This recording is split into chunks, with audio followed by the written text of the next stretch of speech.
Welcome to the Courtroom Club. As part of the team here at Jonker Vorster Attorneys, we know many of you are thinking proactively about, well, protecting what you've built and planning for the future. That's why today we're taking a deep dive into something really crucial for that, registering a trust here in South Africa, looking ahead to 2025. Exactly. And drawing on our firm's collective experience and resources, we really want to walk you through the process, in a clear step-by-step way. Our aim today is to show you not just how to register a trust, but maybe more importantly, why it's such a valuable tool for you. Okay, so let's get straight to it then. Why should someone listening even consider going through the process of registering a trust? What's the real, tangible benefit for them? Well, probably the primary benefit, and one we really see making a difference for our clients, is asset protection. Think of it sort of like this. A properly registered trust can genuinely safeguard your assets, protect them from potential creditors or, unexpected legal claims. Like a safety net. Exactly. We've seen situations, for instance, where someone faced maybe a business lawsuit, assets held safely within their trust, they were protected. That meant their family's financial security wasn't put at risk. And secondly, it's just a cornerstone of smart estate planning. It lets you dictate exactly how your assets will be managed and crucially distributed according to your wishes. Right. And we often hear about potential tax advantages too. Is that part of it? That's correct, yes. Depending on the specific type of trust and how it's all structured, there can be legitimate tax efficiencies for your beneficiaries.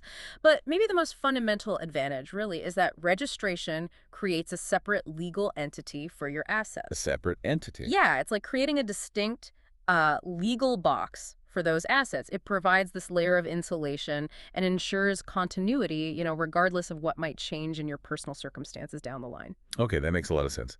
So if someone listening decides, right, a trust sounds like the way forward for me, where do they even start? What's like step number one? Okay, the very first and arguably most critical step is choosing your trustee.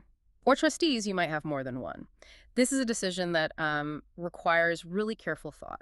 The trustee is essentially the person or people you entrust to manage the trust's assets and to make sure it meets its intended goals. So it really boils down to finding someone you can absolutely rely on, someone trustworthy. Precisely. Trustworthiness and, just as important, competence are non-negotiable.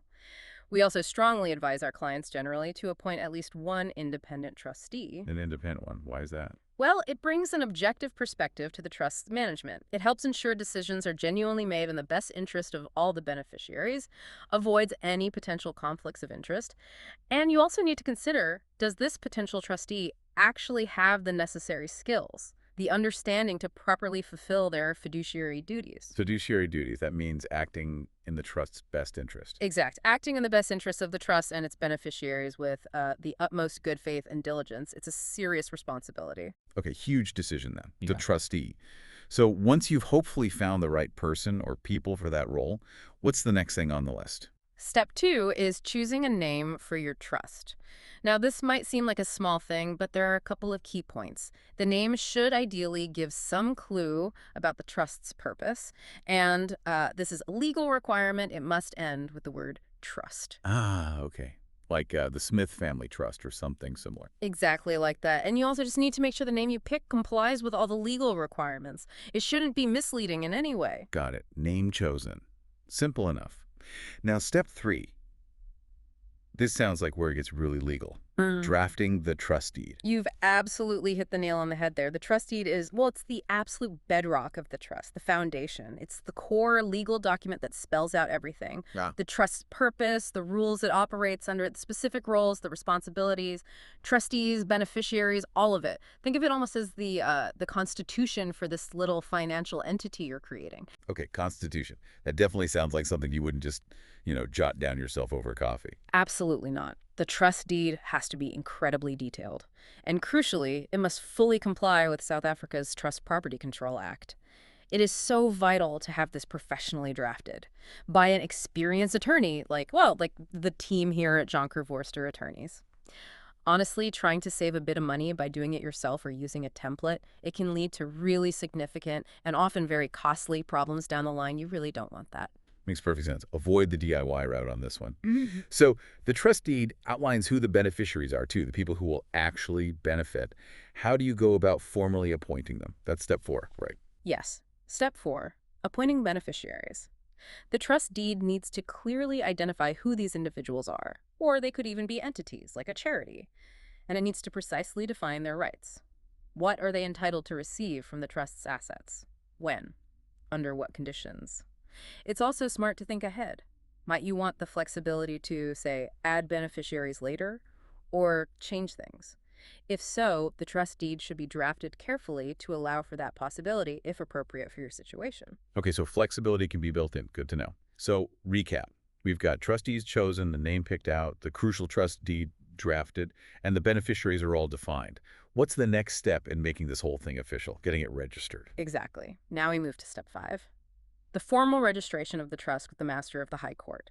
The Master is the government official responsible for overseeing trusts in South Africa. This registration is the key step that gives the trust its proper legal standing. Right, the official stamp. What kind of paperwork is involved in that process? Sounds like there might be a bit. There is a bit, yes. You'll need to submit several documents to the Master's office. This includes, naturally, a certified copy of that all-important trust deed, plus specific application forms currently. These are forms J401, that's the main application for registration, and J417, which gives details about the trustees. You'll also need the trustees to formally sign an acceptance of trust, that's form J450. And finally, certified copies of all the trustees' ID documents and proof of their residential addresses. Okay, quite a checklist there. Seems like a bit of administrative legwork. Once the master has all of that paperwork, what happens next in practical terms? Well, once the master is satisfied and the trust is officially registered, you'll get a registration certificate or letters of authority. And the next essential step, step 6, is to open a dedicated bank account purely in the trust's name. Ah, its own bank account. Why is that so important? Remember that fundamental principle we mentioned, separation of assets. It's crucial. The trust's finances, its money, its transactions must be kept entirely distinct from the personal finances of the trustees, and also from the person who established the trust, the founder. No mixing allowed. Okay, clear separation. What will the bank typically need to see to open this trust account? Good question. The bank will usually require the trust deed itself and that registration certificate or letters of authority you received from the master. They'll also need proof of identity for all the appointed trustees.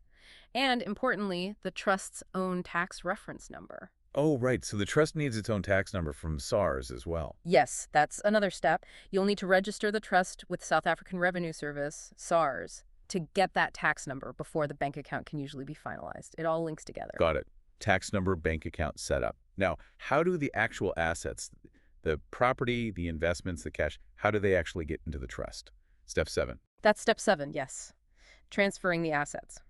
This is where you legally transfer the ownership of those specific assets. Whether it's a house, shares, cash, whatever you intend to put in the trust, you formally move the ownership from your name into the name of the trust.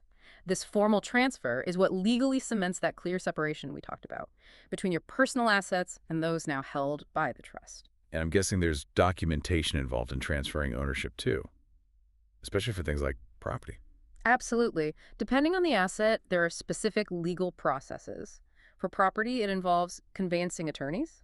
For investments, liaising with brokers or banks. Your accountant often plays a vital role here as well, assisting with the process, making sure everything is valued and documented correctly for the trust's financial records and for tax purposes. It needs to be recorded properly in the trust's books. Okay, quite involved but necessary. So the trust is established, registered. It has its own bank account. Assets have been transferred into it. Is that it? Job done. Not quite. Setting it up is, of course, a major milestone, but proper ongoing maintenance and management step 8 is absolutely crucial. A trust isn't a set it and forget it kind of thing. It needs looking after for its continued effectiveness and, very importantly, its legal compliance. Right. So what does that ongoing maintenance involve on a regular basis? Well, it primarily involves keeping meticulous and accurate financial records for the trust. All income, all expenses, all distributions. It means ensuring annual tax returns are correctly prepared and submitted for the trust to SARS. And it also means periodically, maybe annually, reviewing the trust's original objectives. Are they still relevant? Are the beneficiaries' needs the same? Is anything need adjusting? So active management is key. Definitely. And because the rules around trusts and tax can change, we strongly, strongly recommend seeking ongoing professional advice from an attorney or an accountant who specializes in trust, just to ensure you remain compliant with all the legal and tax requirements year after year. That ongoing support sounds vital. Now, we touched on this briefly right at the start, but you mentioned different kinds of trusts. How does someone figure out which type is the right fit for their specific needs? Yeah, that's a really important question because they aren't all the same. Different types of trusts are designed to achieve different objectives. The most common types we generally deal with here are, firstly, inter vivos trusts. Inter vivos. Yes, it means between the living. These are trusts created during the founder's lifetime. They're very frequently used for that ongoing asset protection we discussed and also for estate planning purposes during your life. Then, secondly, you have testamentary trusts. Testamentary, like from a will. Exactly. These are trusts that are created through specific instructions in your will, and they only come into effect after your passing. Often used to provide for minor children, for example, or manage inheritances. And lastly, there are also special trusts. These are designed for very specific needs, like providing long-term care and financial support for a beneficiary who has a disability, for instance. They have specific requirements and potential tax benefits. Okay, so inter vivos during life, testamentary after death via a will, and special for specific needs. So choosing the right one really comes down to understanding your personal goals and your circumstances, doesn't it? Precisely. What are you trying to achieve? Are you mainly concerned about protecting assets now? Or is your primary focus providing for loved ones after you're gone? Or is there a specific beneficiary need? This is exactly why getting tailored legal advice up front is so crucial. Here at Jonker Vorster Attorneys, we can sit down with you, help you analyze your situation, your family structure, your assets, your goals, and then guide you towards the trust structure that will best serve your unique needs and objectives. There's no one-size-fits-all answer. Well, this has been an incredibly helpful and I think very clear overview of the whole trust registration process. Thanks for walking us through that. It's evident that, yeah, while it involves several distinct steps, really understanding each one is essential if you want that trust to be effective for asset protection and future planning. Absolutely. Establishing a trust properly requires careful attention to detail at every single stage. And honestly, getting it right from the very beginning is just so crucial to make sure it actually works as intended, to safeguard your future and, importantly, the financial well-being of your family. And as you can hopefully see, here at Jonker Vorster Attorneys, we are absolutely here to provide that expert guidance on all aspects, from the initial decision-making right through to registration and ongoing management. So if you're listening and considering taking this important step, protecting your assets, planning for your future, we really do encourage you to reach out to us. We can offer professional assistance that's genuinely tailored to your specific situation. You know, what's really fascinating about establishing a trust, when you think about it, is how proactive it is. It's about looking ahead, isn't it? Taking control now to secure your future and your family's security later on. And that kind of leads to a vital question for you, the listener. What proactive steps are you taking today to safeguard your future?